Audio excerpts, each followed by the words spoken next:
using Zoom, and I appreciate everyone who is taking the time out of their schedule to share their evening with us.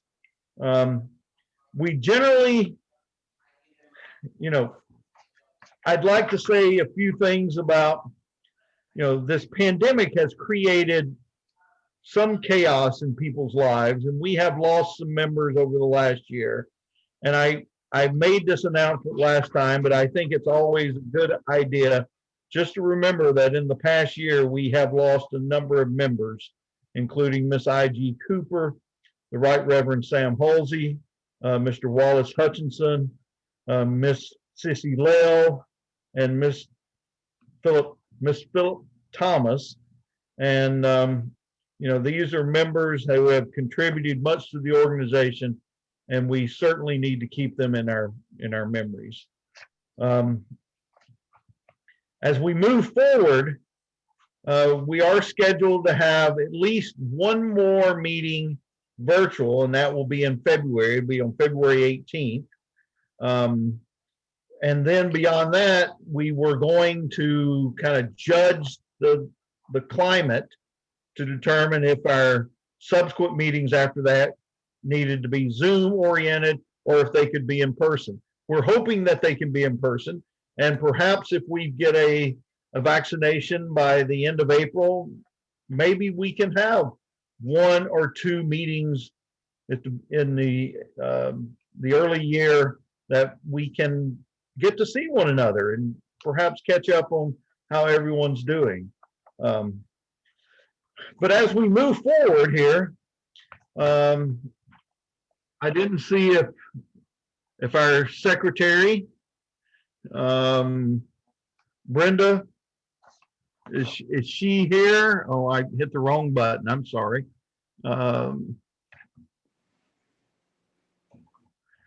Is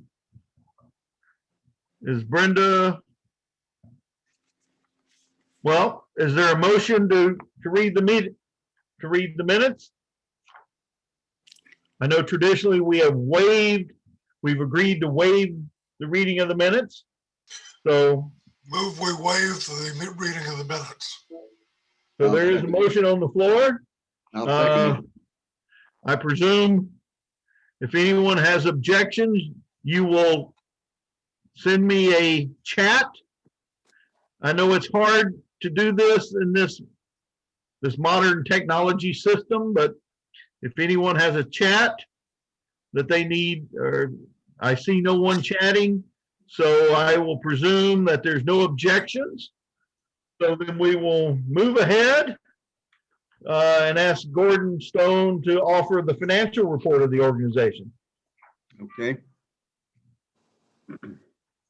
Starting with the balance of last meeting, $41,320.07. I deposited 13 membership checks worth $510, and that was the total income we had. From the debit standpoint, as I mentioned before, I'll send the honorarium for our speaker to Carol so she can present that to him. And then Max Hill's yearbook mailing expenses, I've reimbursed him. I've got that check in the mail to him for $168. Also paid out to Falcon Document Solutions, the people who printed the 125 yearbooks, for $468.75. I reimbursed Susie Adams for her meeting invitation expenses of $81.48, and then there was Victor Neal's website development for the society. Those expenses totaled $750, and then gives a total debit of $1,518.23, which brings the total bank funds available for tonight of $40,311.84. Moving on to Worthington National Bank, I got the latest balance on those CDs as of today. There's one worth $3,987.05 now, The other one's worth $8,082.32, which brings a total of $12,009.37, which brings the total funds now to $52,381.21. Thank goodness we bled off $1,000 from that previous balance. So, as I can't emphasize too much, we got a little too much money, folks, but I'm still looking there. I'm suspicious that I have an error in there somewhere. So let me check that out, and then if I can't do that, then I'll approach Ron or whoever you suggest. Well, certainly, Gordon, you have November, the rest of November, December, January, and half of February. And I'm sure we can get all these numbers figured out. And, you know, you have my promise. I'll wear out the system. Well, you know, the funny thing about these numbers is they always change. So as long as we can keep our thumb on how they're changing, we're in good shape here. Does anyone have any questions for for Gordon, regarding the budget? If you do so, please, this is a good time to send a chat. No one seems to be chatting. Well, I guess that's a good thing. That means we can move ahead and offer a report from our membership Vice President, Max. Max, do you have anything to offer? Just that we had a couple of members that paid a little late, so that added about four members to our rolls from last report. So okay, and that's all. Okay, well, thank you very much, Max. Does anyone have any questions for Max? Max, these are two checks that I've yet to receive. The last two you spoke of? Yeah. Okay. Yeah, that should be it. Thank you, Okay. Gordon. Very good. So, well, thank you for what you do, Max. you are. Well, and I think, given what Max does, let's everyone, certainly when we get back out into the open world, let's promote the society and promote membership in the society, because it's the members of this organization that keep this organization strong. Okay, our grants report. Ron, do you have anything that you'd like to offer? No, the letters haven't gone out yet, but they will toward the end of the year, and then we'll be making grants in the spring. Okay. So does anyone have questions for Ron? One comment that, Ron, when you're ready, we'll send me a list of recipients and amount. Okay, well, that won't be until early I'll next year. generate those checks and send them to you. And you Great. get on with your grants. Fantastic. Thank you so much, Ron. Okay. I'd like to turn the program over now to Carol Rourke so she can introduce our speaker, and then we can begin with tonight's presentation. Carol. Thanks, Gene. Appreciate it. As many of you know, I think I've confessed this before, I went to the dark side. I worked in Dallas at the Dallas Public Library for 20 years. But one of the absolute best things about my time in Dallas was the people I met. And Mike Hazel, our speaker tonight, is among those. Somebody I've become a close friend to, and a fellow historian and colleague that I really respect. He is academically trained, which gives him street cred with people like Gene, but he really works to make history accessible to everybody. He has That's what makes him. That's what gives him credibility to me. That's good. That's good. He's also an all-around nice guy. He has a PhD from the University of Chicago in history. He has his undergrad degree in history from SMU, and is a fifth-generation Texan and a native Dallasite. And I don't think there are a whole lot of native Dallasites around anymore. But he showed his love for the city by coming back to Dallas after he graduated and got his PhD. He worked at the Dallas Historical Society at Old City Park, which is now Dallas Heritage Village. And he was part of the team that helped put together the Old Red Museum of Dallas History and Culture at the Old Red Courthouse. And I worked with him pretty closely at the library when he was doing research.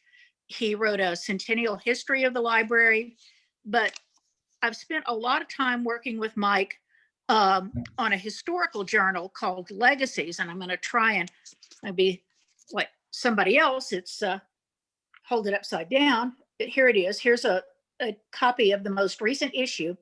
It is a history journal for Dallas and North Central Texas. And this issue is evenly split between Dallas and Fort Worth and has a wonderful article by our member Susan Klein about Raymond Morrison, who was a landscape architect and the Fort Worth City Forester during the time period when the Botanic Garden was being developed. So just if any of you have any interest, I think subscriptions are available. Most recently, Mike has taken on, and this is a labor of love project, as are many things that Mike does. He agreed to head a project for the Texas State Historical Association to update the articles about Tarrant County and Dallas County, and to add about 500 articles to the Handbook of Texas Online. And another of our members, Ron Tyler, was responsible for that massive 1996 update of the Handbook of Texas, and for seeing that it was moved from an in-print version to online, where it's free to everyone to authoritatively search about Texas history. And so I want to welcome Mike tonight. He's going to speak via pre-recording, but then he's going to be available to answer questions. So if you have questions for him, put them in the chat, and then Jean will Convey those questions. out and answer them later. So I want to welcome Mike to speak to us about the Dallas Fort Worth Handbook Project, or as I like to call it, the Fort Worth Dallas Handbook Project. Thanks. Well, okay, I will try to get this thing moving and hide that. And thank you for inviting me to speak to you this evening. I wish I could be with you in person, but we're all adapting as best we can. I'm making my presentation to be a recording in order to minimize any technical glitches. And I want to thank the Tarrant County Historical Society, and especially Phil Lord, who helped me. This will probably be a more sophisticated presentation technically than what I could have done on my own anyway. But I do hope to be live after the presentation in order to answer questions. And I believe you can post questions. I am sorry. And comments on Zoom using the chat feature. I'm currently coordinating a project for the Texas State Historical Association to add more entries relating to Tarrant and Dallas counties to its Handbook of Texas Online. I'm sure most of you have used the handbook in your own research. Some of you may even have contributed entries to it. But I thought I would start with just a brief overview of this resource. The Handbook of Texas project began in 1939 as an effort by University of Texas professor Walter Prescott Webb to preserve Texas history and create what he hoped would be, quote, the most useful book that has ever been published in Texas. In 1952, the original 2-volume handbook was published, and a third supplemental volume in 1976. 15 years later, TSHA launched a massive effort to revise, update, and expand the handbook, recruiting scholars from all over Texas to contribute entries. Thanks to some generous foundation funding, it was also able to hire researchers, fact checkers, and editors to facilitate the project. In 1996, the 6th-volume handbook was published with 23,640 entries and 687 illustrations within 6,945 pages. Some of you may even have purchased this. I know I have one on my shelf. Of course, this was just as personal computers and internet browsing were becoming common. So TSHA digitized the entire handbook for release on the internet. The Handbook of Texas Online launched in February 1999 and was among the first digital encyclopedias accessible for free on the internet to the general public. The handbook currently includes 27,184 encyclopedic entries. These entries are written by volunteer historians and professionals, reviewed by TSHA staff, vetted by scholars, and approved by the TSHA chief historian before appearing online. Authors utilize secondary and primary sources such as books, census records, newspapers, military service records, obituaries, diaries, and letters to craft historically accurate entries. The handbook editors fact check, copy edit, and format the entries using appropriate language for users ranging from middle school to college. I want to emphasize this commitment to careful fact checking of every new entry. The handbook staff like to say that it doesn't refer readers to Wikipedia. Wikipedia refers readers to the handbook. Authors of entries are asked to document all the material with footnotes or endnotes and to include a bibliography. I also need to explain that the Texas State Historical Association is a very small organization in terms of paid staff. And the staff assigned specifically to the handbook includes only a managing editor, a copy editor, and technical staff who maintain the website. So processing new entries while also trying to revise and update existing ones is a real challenge.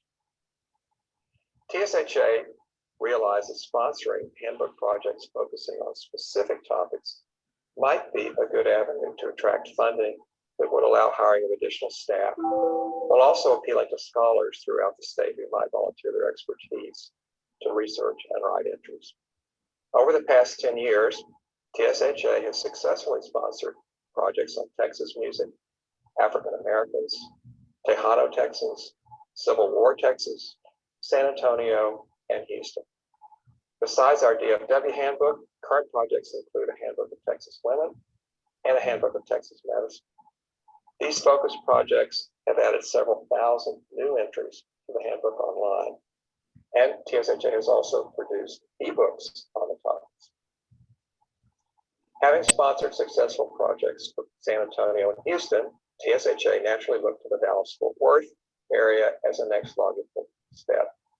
Somewhat to everyone's surprise, they discovered that of the 27,000 entries currently in the handbook, fewer than 2,000 relate primarily to this region. Another attraction to launching a DFW handbook was that TSHA had good long-term relationships with several local foundations, which might be interested in supporting such a project. And indeed, so far, the Summer Lee Foundation and the Summerfield G. Roberts Foundation in Dallas and the Amon G. Carter Foundation in Fort Worth have provided generous support. I also want to acknowledge the Tarrant County Historical Society for its generous grant. I'll talk in a minute about how these funds are being used. But first, I want to explain how our DFW project got started. I was approached about 2 years ago and asked to coordinate the project. I felt for years that this region needed a better presence in the handbook, so I was happy to agree. I was asked to recruit an executive advisory committee of various scholars to help guide our work. 22 agreed to serve, including from Tarrant County, Greg Cantrell and Leanna Schooley of TCU, Linda Barrett of the Fort Worth Public Library, and Carol Ward, as well as a number of faculty members and librarians from UTA. The members of this executive advisory committee were asked to suggest topics not currently in the Handbook of Texas Online, as well as any they felt needed to be revised or updated. They proposed more than 200. These came in during the winter of 2018-2019. This list, by the way, has since expanded to nearly 300 with additional suggestions. Then they were asked to select their top 50 from among these so that we could start with those that seemed important to the most people. By April 1919, I had compiled the top 50, which actually totaled closer to 60 because of some ties. My next task was recruiting scholars to research and write entries on these topics. Some members of the Executive Advisory Committee offered to write entries themselves. Several faculty members who were teaching seminars assigned topics to their students, which of course the faculty members oversaw. Meanwhile, an initial grant from the Summer Lee Foundation allowed TSHA to hire 2 or 3 graduate research assistants from the University of Texas at Austin to work part-time researching and writing entries. The first GRA started in the fall of 2019, and new batches have continued ever since. Another Summer Lee Foundation grant this spring allowed the hiring of a part-time staff member who has been assigned to fact check and do initial editing of the FW entries before passing them on to the chief copy editor for final approval. This has speeded up the process of getting entries posted online considerably. Late last spring, the Amy G. Carter Foundation awarded a generous grant to fund the hiring of part-time graduate research assistants at TCU who would work under the supervision of Professor Greg Cantrell, specifically on Tarrant County projects. These 2 GRAs began work in September with a goal of producing 4 entries every week. By my latest count, 71 entries have been completed and submitted, with another 74 assigned. 10 entries on our list were taken by the Handbook of Texas Women and the Handbook of Texas Medicine projects, bringing the total to 155. This is over a period of about 15 months. With the help of the GRAs, as well as continued recruitment of other scholars, I hope the total will go up even more in the coming year. Before I tell you about some of the Tarrant County entries that have already been written, I also want to mention that we're trying to update the entries on towns and cities in the 2 counties. Most of these were written for the 1996 handbook, with some slight updates of population statistics since then, but most are sadly dated. We've revised the entries for the cities of Dallas and Fort Worth. Irving has been done, Arlington is in progress, but we've had difficulty finding people willing to update entries for the smaller communities. They don't need to start from scratch. TSHA will provide a digital copy of the existing entry to which an author can make changes, add in new information. So if any of you have suggestions of people who might be willing to update an entry on a Tarrant County community, please let me know or channel your suggestions through Linda Barrett, Carol Ward, or Leanna Schooley, who I understand are all members of the group. So, which entries relating to Tarrant County have been completed? A recent one is a biographical entry on Ruth Carter Stevenson. I'm sure all of you are familiar with her, and you may wonder why she wasn't included in the handbook long ago. Well, the handbook has a policy that an individual must be deceased before a biographical entry can be included. Mrs. Stevenson died in 2013, only 5 years before we began our DFW project. I won't recount all of her accomplishments, such as overseeing the construction of the Amy Carter Museum and serving as its longtime board chair. But a couple facts that were new to me were that she was the first woman to chair the board of the National Gallery of Art in Washington, D.C., and that she was among those who organized the art exhibit displayed in the hotel room of President and Mrs. Kennedy on the night of November 21st, 1963. Here's a photo of her on the left placing a sculpture by Picasso on the seat of her car before taking it to the hotel. Here's another Fort Worth woman you might recognize, Betty Andujar. She had already served as a district attorney in Pennsylvania before moving to Fort Worth with her husband when he became the laboratory director at Harris Medical Hospital. She became active in politics, and in 1972, she was elected to the Texas Senate, becoming the first Republican woman member, as well as the first woman and Republican from Tarrant County to serve in the Senate.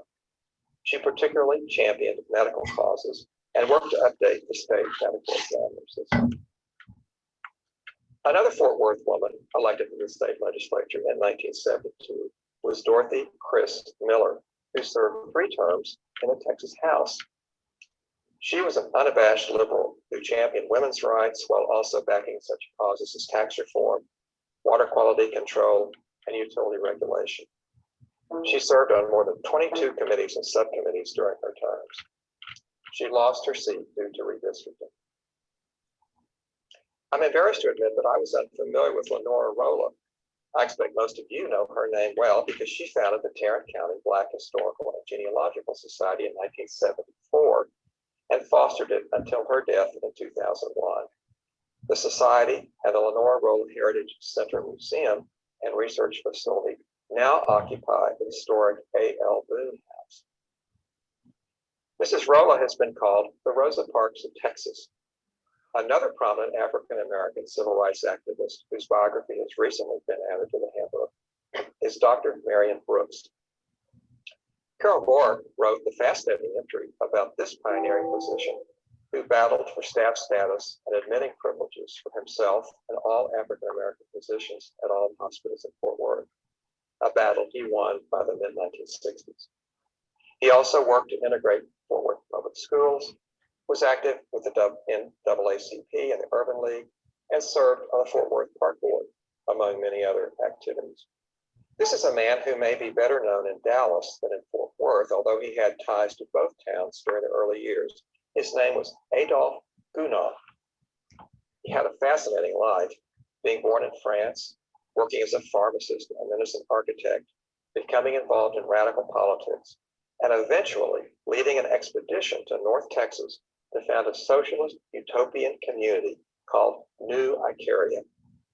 After its failure, he ended up in 1849 at Fort Worth, the original military fort, where he taught French, drawing, music, and other activities to the officers and the family of Major Ripley Arnold. In 1850, he moved to Dallas, where he opened what he called the Art Saloon, a gallery where he also took photographs. Speaking of the original Fort Worth, local historian Rick Seltzer wrote a new entry about it, correcting some misinformation in the original entry. Of course, no photos exist for the fort, but here's an image of a marker near the summit. As Fort Worth grew, its leaders began to recognize the need for professional planning.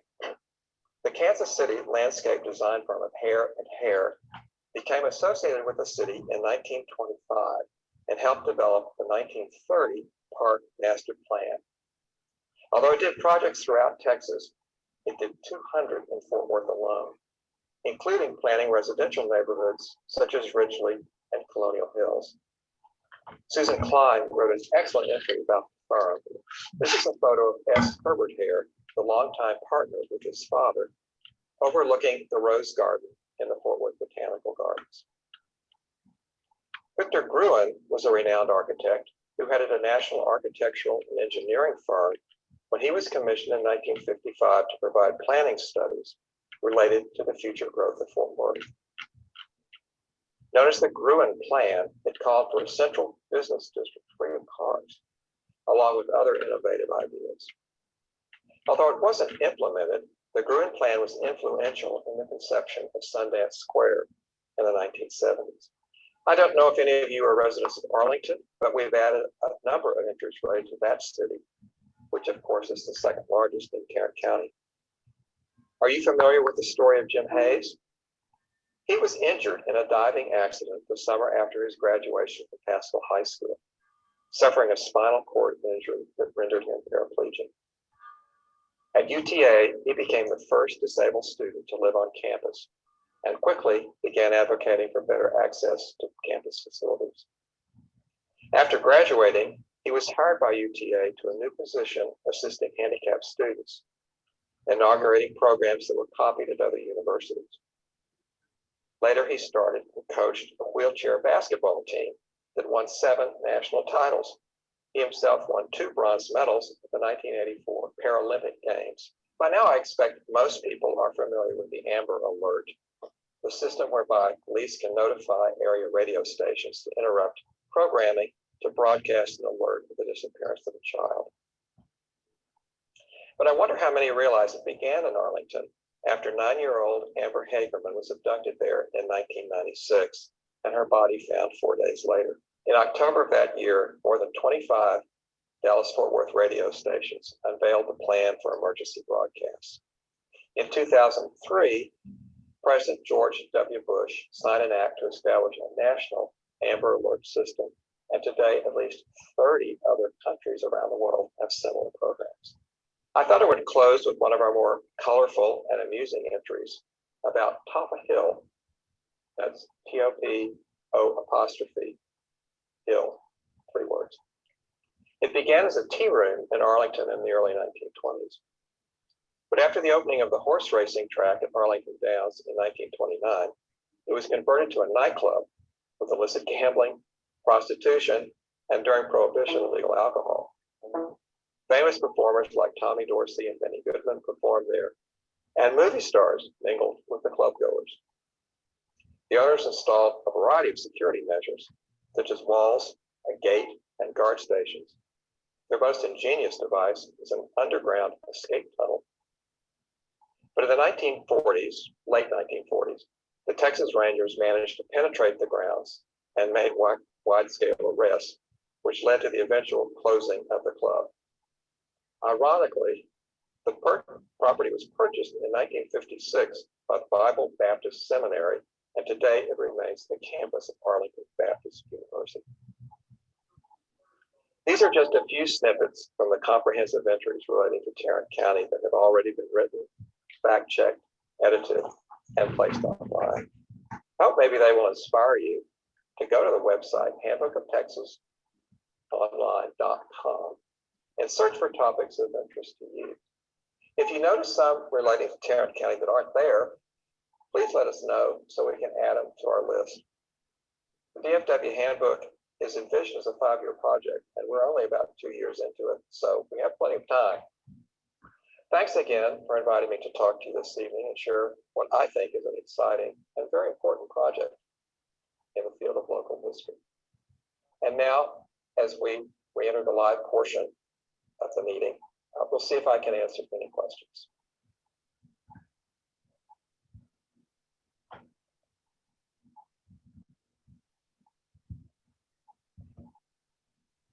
Well, thank you so much, Michael. I think we all learned a little bit. This area is phenomenal in its history, and being an early American historian, I wish we would go back even earlier, but I can only hope. In any case, we have a couple of chats here, and let's see. Michael, Libby Willis said it's great to see you, and she might have another Dallas history article for you. Did a paint analysis on the entire building. Oh. And during the course. Oh, wait a minute. Oh, I gotta stop. Okay. And then, do we have any other questions for Michael? I mean, it was an engaging presentation, and I think the Handbook of Texas is a marvelous resource. I use it all the time in my classes, and I hope that I hope that we can find a way to make it useful for all Texans. Michael, is there a chance that you would consider articles about well-known Fort Worth neighborhoods? Michael? I know you're here somewhere.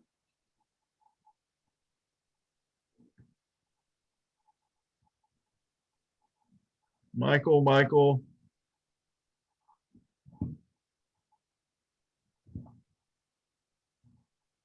If he's not here, I thought he said he was. No, we can't hear him.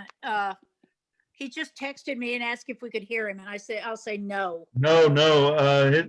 But I don't see a mute on his microphone. So. Well, he's coming through his phone because he has problems with his computer. That's the reason that he was doing a recorded version. Okay. Maybe I'll take that one while he sees if he can figure out how to get his phone working again. I think the general consensus is that in order for a neighborhood either in Dallas or Tarrant County to be listed, it would need, he says he can hear all of us, that it would need to be a neighborhood that was listed on the National Register of Historic Places. So it's Simply just because there Fairmont. are so many neighborhoods that potentially otherwise would be candidates for it. Absolutely. Uh, Yeah. So if you have a neighborhood, if it's listed on the National Register, neighborhood you're interested in, and it's listed on the National Register, you can get the information to us and we can add it to the list. Fantastic. Thank you so much, Carol. Are there other questions? I'm trying to look at the chat here and I'm not seeing anything. I'll wait I'll give a little bit of time to see if anyone else offers a question. Mike just texted me and said he wants to also recognize Dr. Ron Tyler, the former director of the Texas State Historical Association, as a member of the advisory committee, the editorial advisory committee. Absolutely, absolutely.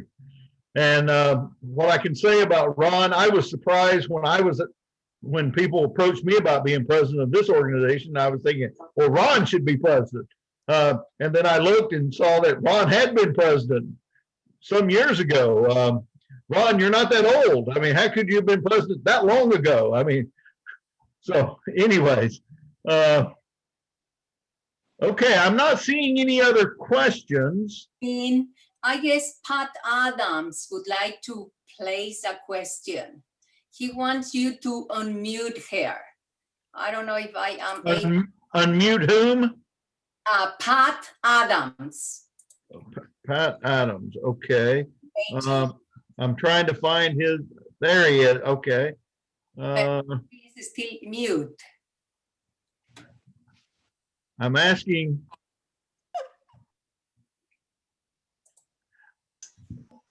Ask her if she can unmute herself. Ah, there we go. We have, okay, Pat.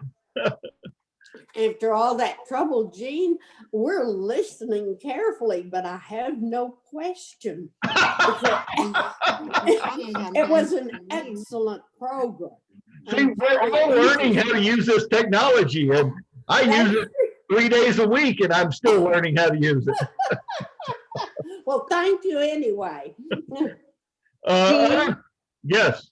This is Jackie Stone. Hello, Jackie. I would like to share something that is very dear to me, that my grandfather served in World War I and World War II. He was stationed here as a young man when it was Camp Bowie. Okay. And he was in the cavalry. And there was an article in the Star Telegram. Carol, you probably read that. No, you didn't write it this time. But I just thought how historic that was, that he shared all of that information to me as a child, and because of Veterans Day. Well, and I think what you're talking about there is how each generation shares the events of their own lives with their successive generations, and hopefully those successive generations listen. Yes. Having a 16-year-old son, I don't think he listens. Well, you don't think about that when you're young. It's only when you get in your 80s you think about it. Thank you. I just wanted to share that. Well, thank you so much. Thank you so much. Now, are there other questions? Any comments? Jackie's got one more comment, Gene. Okay. Well, this was on the Indian tribes that were here at that time. And of course, they helped in World War II, but they also helped in the World War I. And I thought that was something that I could not remember, but was aware of. And there is just a lot of history that goes back. You're talking about the code talkers. I thought the Indian code talkers were only used in World War II. But they Well, were code used in walkers, World War I. code I'm talkers were aware of certainly that. used in World War II. You know, we don't have certainly don't have the promotion of the code talkers in World War One. World War One brought a whole different series of challenges for the U.S. military, and you know, I think we as advocates of history have to try to do everything we can to preserve some of the fabric of the past. I mean, I am a firm believer of that. And it's everything from saving grandmother's quilt to making sure you save all the photos of your family and you share them with your children and your grandchildren so they know what those things really are and what they mean and how important they are to the family's legacy and fabric of their past. So does anyone else have any comments or questions? Okay, Pat? Yes, Jean, would you put up or ask him again that website to go to so we can check about the book or tell us where to purchase it? Not the brand new one, but one that they've done. You mean purchase the handbook? Yeah. Well, the handbook is online now. Oh, well, would you give us the website again? I didn't. Just Google Handbook of Texas and it'll take you right to it. I mean, okay. And I use it all the time. I've done some work on Texas in the 18 teens and 20s. And of course, I'm always looking to see what the handbook has to say. Yeah, well, thank you. Yep. Other questions or comments? Oh, there it is. No. Gee. Oh, wait a minute. Well, someone did point out a chat. They said it's www.tshaonline.org/handbook. So, and Susan Klein is asking what types of subjects for Tarrant County are underrepresented?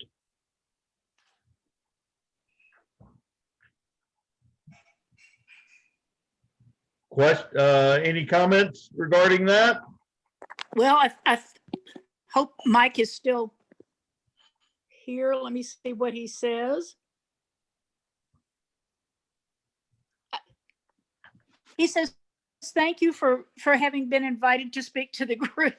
Underrepresented topics, we will take, I think any minority group, because that is a history that really has only started to be looked at in the past 20 years or so. Women's history, there are a lot of important things that women have done. I think Ruth Carbox posted a comment, so she may want to say something too about that. And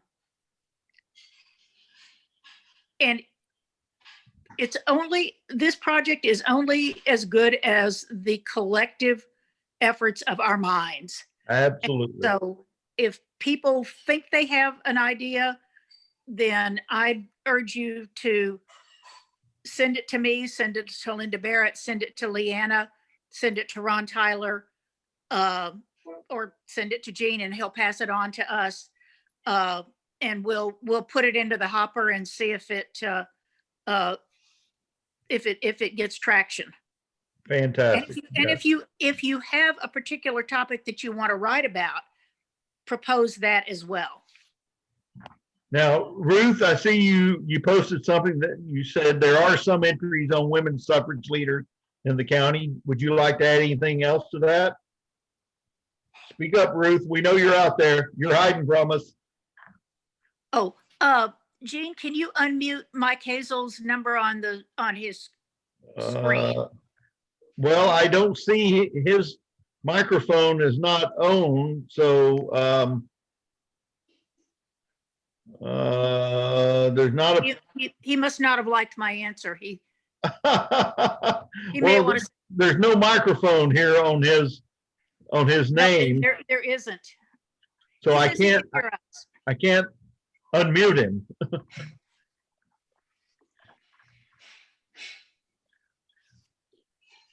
I can ask him to unmute. Well, no, he's tried that. So. He says the phone number is in a box, not on my name. If you, I don't, Oh, okay. Well, then there's a number here, so I'll add that person to unmute. 214-546. 663. 30. Can you Yeah. unmute that? Yep. Okay. Mike, can you hear us now? Can you talk?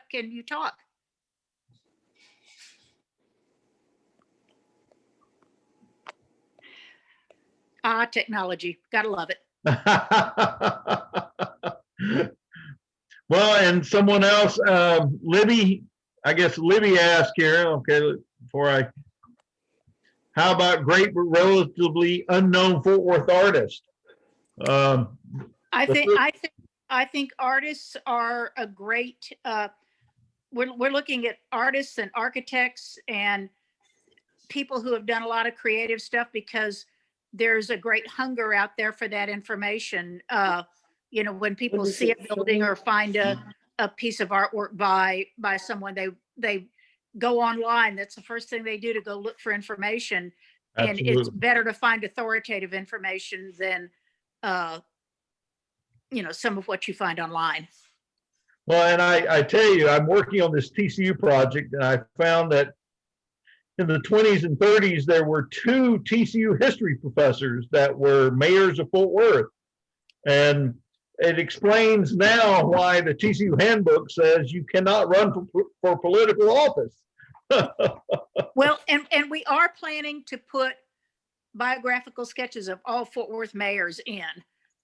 We've compiled a list of all the mayors, and so all the Dallas and all the Fort Worth mayors are going. Arlington's going to have to work on its own. Mike and I'll take care of Dallas and Fort Worth.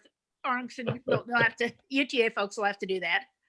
Well, and Ruth mentions that good comments, Carol. I'm also serving on the advisory committee and making several entries to the handbook of Texas medicine, and several relate to Fort Worth. My computer is flipping in and out of this session, so I cannot unmute. Well, Ruth, I know you live near my neighborhood, so hopefully I'll see you soon. Other comments or questions? Anything that we need to address? Does anyone know about the house that serves as the pro shop at Squaw Creek Golf Course? I know nothing about that house. I'm not much of a That may be golfer. better for an online conversation. Well, I have a friend who is big into sports history, and I'll ask him about the house. Anything else? Wait to see if there's any more comments that pop up. Well, okay, so Mary is definitely going to save the chat, and we can forward any questions on to Mike. Fantastic. Great. And so anything that you want to ask now before we disconnect, and we'll forward all those questions to Mike, and he can answer them. Well, while we're waiting for any additional chats, I will announce that on February 18th in 2021, hopefully 2021 will be a better year than 2020. Our presentation will be by my dear friend Victor Neal, who, of all things, he developed the Tarrant County Historical Society's website, and he will be talking about the history of Hope Farm. And Hope Farm is a group here in town that does marvelous work for underserved communities. And I also want to make sure you're aware that you can find information about the organization through www.tarrantcountymhs.com. So please take advantage of that. And I'm still looking, and there's no further comments or chats or questions. Your last chance before we call it an evening here. I will tell you that, unfortunately, for the next meeting, although Victor Neal is a dear, dear friend of mine, I will be unable to be here for that meeting. I actually have a speaking engagement myself that I didn't realize it was on this meeting until I had already scheduled it. And it's scheduled for South Florida. I get to go talk about George Washington. So, you know, hopefully I'll have a good time, and I'm sure we can get Carol or someone to step into my role here, and you'll probably realize you don't need me anymore. So in any case, any last questions or comments before we conclude the evening? No? No? Well, thank you so much for being here, and we will see you. Some of you will see one another. I hope just to hear from the next meeting on February 18th. Thank you so much. Take care.